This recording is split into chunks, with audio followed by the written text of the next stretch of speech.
It is the Final Word Daily, and what a day it was. Adam Collins, Jeff Lemon here at Lords after the third day of the World Test Championship final, brought to you by Maurice Blackburn Lawyers, Australia's #1 plaintiff law firm, and New Brew. Learn how to get 15% off their good stuff later in the show. Jeff, sum it up. Contrasts between the 2 days that came before it and today. 30 seconds, go. A lot of wickets in the first couple of days. 218 was the lead for Australia overnight. Starc and Lyon resuming. Lyon out quickly. Rabada got him 9 for the match, 4 for the innings, ready to go, and then it didn't happen. Hazlewood and Starc kept bloody batting for almost 2 hours. Up to the lunch break, they put on 59, took the lead to 281. South Africa needed 282, and it looked like they were in trouble when Rickleton was out early, and then Aiden Markram walked out. Looks like a god, batted like a god. Put it wherever he wanted. You'd let him.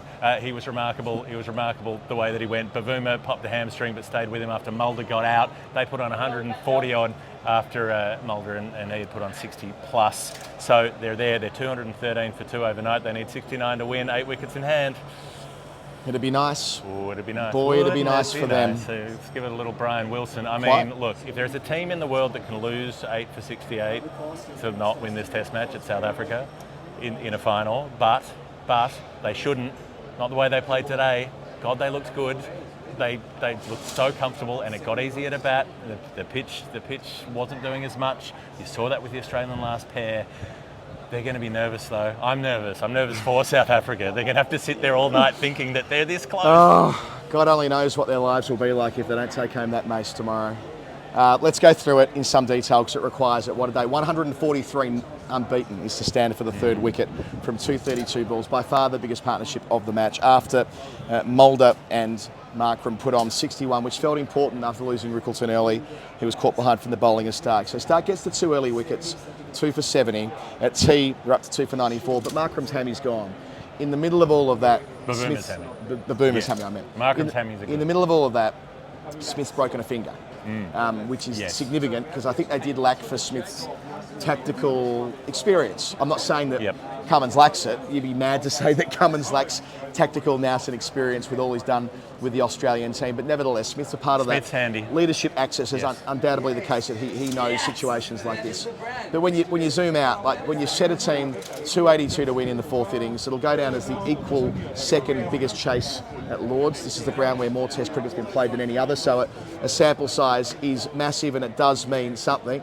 And Australia did bloody well to add 63 this morning, losing Lyon from the 13th ball of the day. That partnership between Starc and Hazlewood, they put on 59, I think I'm right in saying. Starc was not out 58. I would say his best ever Test innings. Hazlewood, from time to time, has done this. He did it at at Wellington last year. He's done it at different points through his career where he's been able to hang on there at number 11. It felt decisive, but the story of this Test match has been, and this is why I think there's room for a twist, by the way. Okay. Every time you've had a pretty strong sense of the direction of travel, there has been a handbrake turn. And that's exactly what we got after lunch when we thought they'd come out dispirited after conceding those runs and looking a bit listless in the way they were going about acquiring that 10th wicket. They were anything but with the way that they attacked the bowling straight away. They looked to score. They looked to transfer scoreboard pressure back onto Australia. And here we are, 4.5 playing hours later, and South Africa, dare I say it, have one hand on that trophy. They've got a hand on it, but they've got to be able to hold the nerve to keep that there. Yeah, the Mitchell Starc piece was instructive. He's never made a score that big that slowly, nowhere near. The biggest score that's been that slow is sort of 30-something. His half centuries have almost always been aggressive. He's hit at least a 6 or 2 in most of his half centuries. He's hit a lot of boundaries. We've seen him be that counter puncher. And so it was interesting that it came up, someone was saying, oh look, hasn't made a 50 in 6 years and so on. Yeah. But he's played some crucial hands that aren't 50s in those last few years. He's become a much better player with the bat. I think he started well as a scorer, dipped for quite a long time in the middle, and then I'd say the last maybe 3 years or so, 3 to 4 years, he's been producing important innings that are 20 or 30 or 40. He did it in the last World Test Championship final, if you remember that. He did it during the Ashes a couple of times in England where he bat a long time for not a huge score. Even that innings, it was underrated because of what was going on around it, but batting for like 3 hours in Perth when Boomer was running through them in the first Test last summer, like that demonstrated that when he needs to, look, it wasn't just that partnership, it was a 61 he put on with Carey last night from 7 for 73. So he walks in at an hour and a half the previous evening and then 2 hours today. That's right, so he walks in at 7 for 73 and he walks off 58 not with them all at 207. So look, in the context of the game, in a low-scoring game, it felt so significant to set South Africa such a lofty goal. The problem, he of also course, faced more balls than anyone in the Test match. Yeah, it's a point well made. The issue is that the conditions have changed on day 3, and they are allowed to. Before people get cross and say, "Oh, it's a road, it's a feather bed," the pitch on days 1 and 2 were exactly how it always is at Lords. Really strong contest between bat and ball. On day 3, clearly slower. It was getting slower yesterday as well. But this isn't new to us. Like, if you do what we do and you do a county cricket wrap and you watch what's happening in the red ball game domestically, most of the Middlesex games here, scores have got bigger as the game goes on. It gets easier to bat as the game goes on over 4 days. That's it. I mean, it's a good pitch. It's a good pitch, which is a factor in the Test match. I reckon any test where the pitch is playing its role and adds to the conversation rather than detracts from the conversation is a pitch that's worthy. Yeah. So credit in a to way, Carl South McDermott Africa and his kind team. of Gubby Allen'd it and Bradman'd it, as in they got out quickly enough that they were able to bowl at Australia and get them out while the bowling was still good, and now the batting's good. Yeah, kind of sort of. Had they made a few more, they might have been worse off because Australia's top order might have been batting today. Yeah, we make a big deal of bowling fourth, but bowling fourth tends to be at your advantage when it's on days 4 and 5 when there's that kind of deterioration, but we haven't seen much of that. Although there were balls with enormous puffs of dust when bowling from the pavilion end late in the day from head and from line, but in order for that to be a real factor, they're both, well, one of them, presumably line, will need to get wickets early or there won't be enough runs to play with to bowl them out with spin. So you look down the Aussie bowling card, Starc has ended up with 2 for 53 from 9, Hazlewood none for 43 from 13. A couple of important overs towards the end, actually. At one stage, it felt like they were going to have the ability to take the extra half an hour. They were going at 5 and over for half an hour, and we're like, well, they're going to get within 40 or 50 here and finish this tonight, but that wasn't possible because Hazlewood tightened things up. Cummins, only 10 overs, interestingly, none for 36. Lyon, none for 51 from 18, then a handful of tidy overs from Webster and a couple of hard spun overs from Head. So it was nothing like the bowling analyses that we've seen through the Test so far. Yeah, and that was partly, I think there was a little bit both ways. You could see that last wicket partnership is annoying for South Africa, but it would also have probably given Markram some reassurance watching it, saying, I've got to open the batting here. This looks like it's getting better. And he came out, I mean, look, he makes a duck in the first innings, the ball cuts back at him and he chops it on with bounce and movement and pace, swing, right? All of that. It was good ball. Yeah. Things can happen. Yep.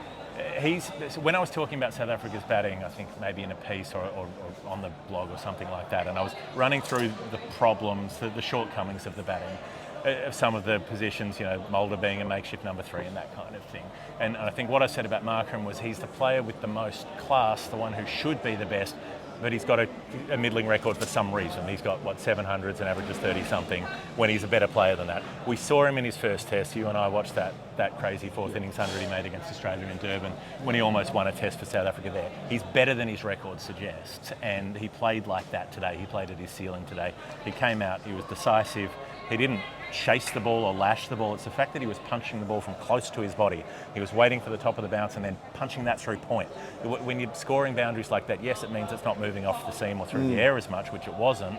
The statistics showed that, the analysis showed that. But the fact that he's able to score from balls, lines close to his body rather than having to throw the bat at the ball, that tells you that someone's timing it so well, and just the fact that he played like that, I think, then gave so much more confidence to Mulder and then to Bavuma batting with him at the other end. Yeah, I think the best compliment you can pay him stylistically is that he looks like Joe Root when playing from the balls of his feet with a straightish bat. He's not trying to, as you say, he has a great cut shot, don't get me wrong, but a lot of those boundaries and a lot of those scoring opportunities he was creating either side of point were high up, and that's harder than it looks, obviously. Otherwise, everyone would do it. Yeah. So that's worth noting. I love the way that they took lots of quick singles early on. I say quickish. I love the way that they kept running hard after tea, even though Bavuma was hobbling. There was probably a case for retiring and hurt at tea. Immediately. He was on 9 when he pinged his hamstring. Yeah. He loves pinging a hamstring. He does. Who loves a hamstring more than Temba Bavuma? He's done them all. Quite. He's got a heavy set bum as well, Yeah. so he's got a lot going on there, a lot of hamstring to tear with Bavuma. But his gluteus truly is maximus. Indeed. Yeah. So he had the willingness to take it on. They weren't sitting ducks the way they were on evening 1 when they just couldn't find a way to get going. And I know Markram was out in the first over, but the wider criticism was that they weren't finding a way to score off good bowling. They did score off good bowling this afternoon in that middle session. They did get a bit of a flyer. And what do you know? Runs prompt bowlers to second guess their plans, or at least be under a slight bit more pressure at the top of their bowling marks, experienced as the Aussies are, and you create more opportunities beget opportunities, and so on. So and Bavuma builds into his innings. Some of those rifle drives along the grounds, he plays more satisfyingly than just about anybody. Yeah, and just to round out on Markram, I think your point about having a middling record, everyone in the South African top 6 averages somewhere between 22 and 39. Right. There was a similar criticism of them when they came to Australia in 93, 94 actually, that they, in that early time back in at the top table, they had no one who was able to consistently average in the 40s or 50s, and you need that to have match-winning opportunities in Test cricket. Now, with Markram, he's played, I want to say, 46 Test matches. Sure. Nowhere near enough for a guy who's been one of the first names on the team sheet. I know he didn't come to Australia last time when he was dropped from the team, and he has had times when he's been, well, worse than middling, when he's been, I think his progress from 1,000 to 2,000 Test runs was one of the slowest journeys ever. Right. But his ceiling is high. He is a player who is a presence at the crease, and any talk of him leaving the Test arena in favour of becoming a white ball specialist, which you hear from time to time, hopefully that is squashed after today. The pride in which he stood in the middle of Lords and took a moment and took a beat before raising his bat, and then subsequently going up to greet his captain. This will be, and Daniel Norcross put this nicely on our SEN commentary, this will surely go down as the proudest moment of his professional career. You can take all the white ball hundreds and all the white ball contracts and all the T20 franchise leagues that you want, but days like today, when the whole world is watching in a final at Lords against Australia, that's the stuff that people remember forever, that he will have now the pride in remembering forever, especially if he's there at the end tomorrow, and gosh, he's deserved that opportunity. So all you can say is a job mightily well done. Not yet finished, but to this point, absolutely brilliant. And I'm just chuffed for a South African player being able to stand up after all of that warranted scrutiny over the way they batted in the first innings. The cheer from the crowd, I had the enjoyable opportunity to be able to be outside when he brought up that 100, and it was one of those visceral noises from the crowd. There's a lot of South African support today. They've really turned out. They were there for it. And his response is obviously such fondness between he and Bavuma, the way they embraced one another, and the respect that they've got, the fact that they've got this project and they're trying to build something. I hope they can do it. I hope that nothing goes awry, because they deserve something. They deserve to be able to say that to their administrators, here's what you can do if you back us in Test cricket. Let us play more. Find a way. Go to the ICC. Argue. Fight for it. Let's not just surrender to the tide that says that everything should be a T20 league from now on. Aiden Markram started his Test career with a 4th innings 100 against Australia, and they lost that match. This is the peak of his career. It should be, and it deserves to be in a win, but they need to seal that. They still have a way to go, and if a wicket or two falls early tomorrow, you could see things going the wrong way. Yeah, it's worth pivoting to that, because in some respects the clip they were going at, I think it was still about 40 minutes before stumps, around that. They were going at 5 and over, then they were going at 2 and over, and then the milestone came into it. I'm not saying they slowed down for the milestone, but they played in a more traditional way for close. Yeah, the traditional playing for close. 69 to get isn't 29. No. So there is still some way to go. It's possible to lose 8 for 60. Of course it is. South Africa lost 5 for 12 2 days ago, yesterday, and Australia lost 5 for 20 the day before. Spiritually 2 days ago. And South Africa took 7 for 45 only yesterday as well. So, and the conditions aren't the same, but once the pressure gets going, of course, it's all part of it. Goes, basically they want, if they want Markram to still be there on a 130 knot, and if that's the case, they win. They needed someone to be carrying it through. I just sort of said at the start of the day, I thought Rickleton would make the unbeaten 100 and lead them to the promised land. Well, one lovely boundary. If it's his opening partner, they won't mind a jot. And I just want to back over the Bavuma piece in all of this as well. Didn't have a great morning. He didn't have one plan, he had 21 plans, and he had no plans, and it did feel like they were going through the motions with Hazlewood. From within minutes of him arriving at the crease. They had 3 men back. I couldn't work out why there weren't more catching men around the bat, why they weren't trying to put him under pressure. Out at one point, they had 2 slips, no gully for Mitchell Starc against Rabada. I'm like, Rabada's taken 9 wickets in the match. That's exactly He can get Mitchell Starc out. Rabada can get Mitchell Starc out. Yeah, to play the milk the strike game, you need kind of both captains or both players playing ball, and South Africa were almost permitting Starc to take the single at whichever time he wanted to, until the point where Hazlewood was so played in that it didn't even matter. and he was able to show faith in his number 11 the same way that Cameron Green did when they had that monster partnership in Wellington last year. So it wasn't well thought out. They didn't keep Hazlewood on strike enough. Yep. They didn't use the 5th and 6th balls of an over well enough to restrict the field when Starc was on strike, They and it didn't let it use drift. Rabada well. Mitchell Starc doesn't become a top order player just because he's batting with a number 11. I said on comms, he didn't become Don Bradman overnight. You don't need to treat him with all of this overwhelm. He's a good player, and he's played brilliantly today, but he's not. I mean, he's batting at 9. He's still a number 9 who's on 30 odd. Quite. Yeah. So all of that considered, Bavuma going into the dressing room, how do you steel yourself knowing that there's going to be an absolute torrent of criticism coming your way if you fall over from here when you had them 7 for 73 and let them escape to a major extent from where they were? And yet he was the one who walks out, gets injured, early life, back to Smith in a sec. But from there, finding a way, like there wasn't really much debate about retiring Hurd after 10 minutes because he kept bloody running through. Yep. It wasn't impressive the way he was getting to the other end. It was awkward, it was straight-legged, it was hobbly. But boy, he never declined one. I don't think at any stage I saw him decline a run on offer. And sometimes leadership So maybe it's a tightness thing more than a full tear. Regardless, sometimes leadership is shown by, to an extent, a personal symbol or a sacrifice. And for him, he might have done greater damage to his hamstring in the process, but he's the bloke sitting there overnight in a position to win a major trophy for South Africa, and not just any old trophy, the trophy in the format of the game that is most under threat in that country, a point you made before, what that would mean for not only them, and we'll have a chance to reflect on this tomorrow if they get the job done, but what it'll mean for a whole host of countries who aren't the big three. That can't be overstated in all of this. So Steve Smith, the edge from Bavuma, there was also a top edge sweep. That was Markram, wasn't it? That when Constas was running in and dropped that one, or didn't quite get to that one diving forward, wasn't able to get there. But yeah, Smith comes up close at slip. This was quite odd. Alistair Cook was talking about this on TMS at the lunch break, saying he said something like, "I never felt at any risk fielding at slip." Like they were talking about how it was odd that people were wearing helmets. So they had Smith wearing a helmet close up at slip, and the ball came flying at him, and sure enough, it was going for his face, and he tried to get his hands up and ripped his finger. It's not a break, it's a dislocation. There's a compound dislocation, but I heard, I don't know if this is true or not, but the bone had been displaced in a really ugly way. I mean, you can. I mean, I'm not sure if He it's was in bone. agony. I mean, I don't know what it was, but what you saw on the close-up on the pic that was doing the rounds at tee, it wasn't skin. Yeah. So there's something doing there. I mean, the fact that they went straight for scans, and normally he was walking CA through the long room biting his other hand, which and, is it's not a good sign. And normally the That's way these pethidine things play whistle out stuff. to go behind the curtain, normally CA just say, no, nothing to see here, nothing to see here, or we'll get back to you later. Within like 15 minutes, they're like, off for scans, and probably within an hour, it was confirmed that the compound dislocation was the prognosis from the ground. So, I mean, we can talk at a later date about what that means for the Windies and the improbability of him visiting there. But just to come back to like what I think it meant, it was being so close up with the helmet on is a function of the conditions. We saw Janssen put one down late yesterday when he was so close up. Smith as well, so that's a factor in this test match. And again, not having Smith out there, it has to have played at least a marginal role in the information that Cummins was taking in from his senior players as things did drift in that hour after tea. Yeah, and they did.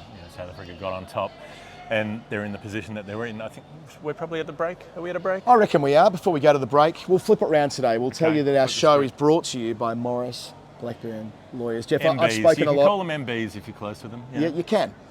Maury Bees. Maury Bees is the nickname. Maury Business. Typically, I've spent a lot of time talking about super insurance. Why don't you take it away? Why don't you tell us how you have experienced the conversation around super insurance in recent months? Pretty fundamental thing. Superannuation's good. People call it different things in different countries, but it means that you have something to rely on when you retire.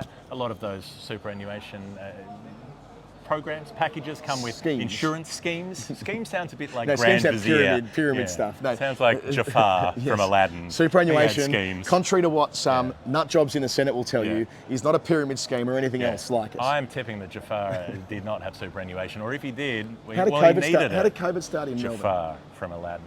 It's one of those. Anyway, no, sorry. Oh, is that conversation. a scheme? No, that's an inside joke for those who want to hear it. Right. So essentially, that's okay. These things happen sometimes. All good. That's okay. We'll keep going. You didn't see. That's fine. You didn't mean it.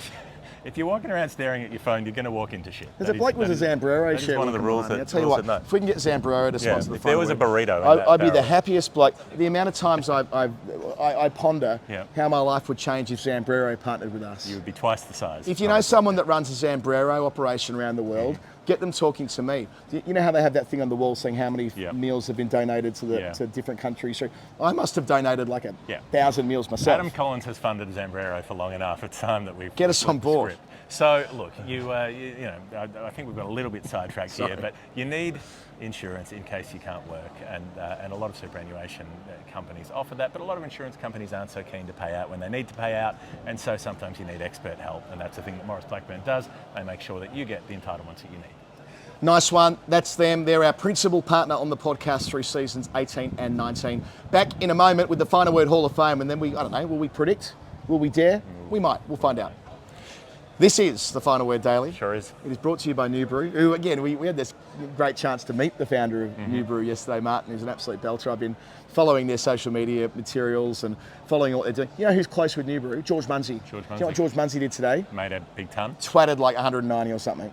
Correlation or causation? Correlation or causation? We're not the scientists. Ask you decide. The scientist. Ask the scientist. Ask the scientist. Go full Jeff Fennick and ask the scientist. Yep. Now, Hall of Fame. Where are we going? Have you got something? I just want to tell you that New Brew, I've had no fewer than 3 of them today. I want to tell you something about New Brew today. Yeah. Jeremy Vernon Coney, former New Zealand skipper, got a bit of it in our com box at the moment. Downed one.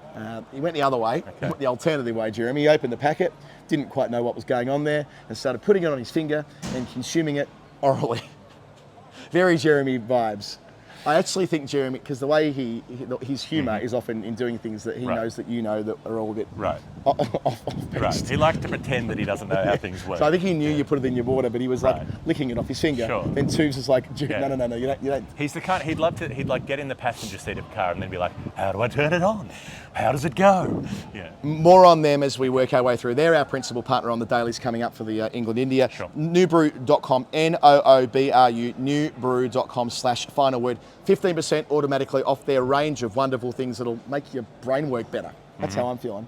Good. Hall of Fame. Okay, you seem fired up. Now, I'm just going to say the fact that South Africa are 213 for 2 overnight. If you've listened to the show for a long time, you will know that 213 they are. It's the final word number. It's one of our favourite numbers because 213, not solely because, but partly because it's the number from the tie.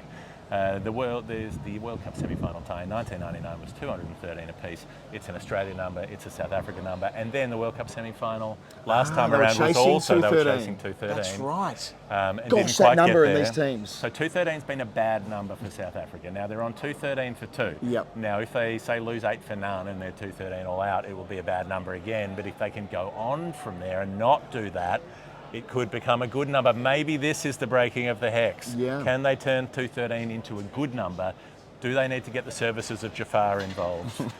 When he ends up stuck in a lamp, he wishes to be an all-powerful genie, and well, monkey's paw curls one finger, gets stuck in a lamp. How'd that go, Jafar? Hope he's got good superannuation because he's there forever. He's going to have to fund his retirement in that lamp forever. Yeah. If you want to get your claim paid out, you get on Maury Beast for that one. Yeah, but Jafar can't get to them because he can't get out of the lamp unless you rub the lamp, and then he's under your control. Don't free him if you ever rub the lamp that Jafar is in. Now, 213. I think that just for me, that sang to me that Markram got the 100 just before stumps. The response happened, and they went into the sheds at 213. Australia, South Africa, world final, beautiful.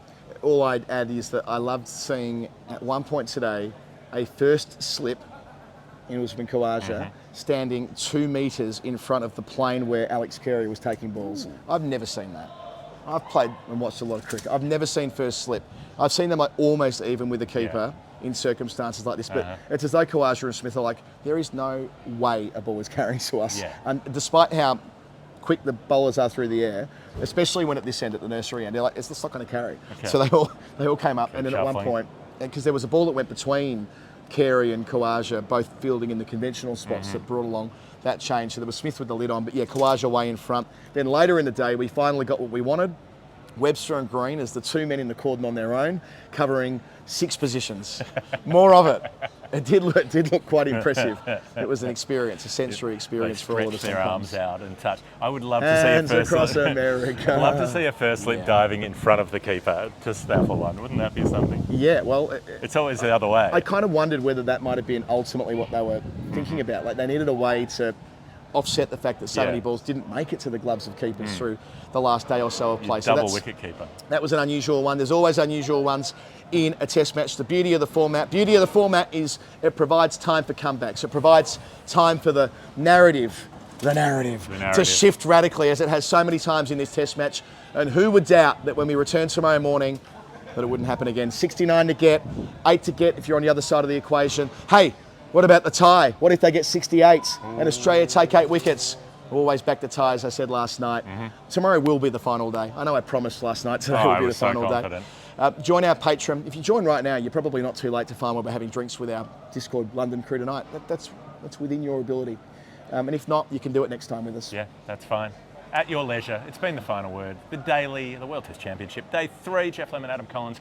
We will see you tomorrow. Can't wait.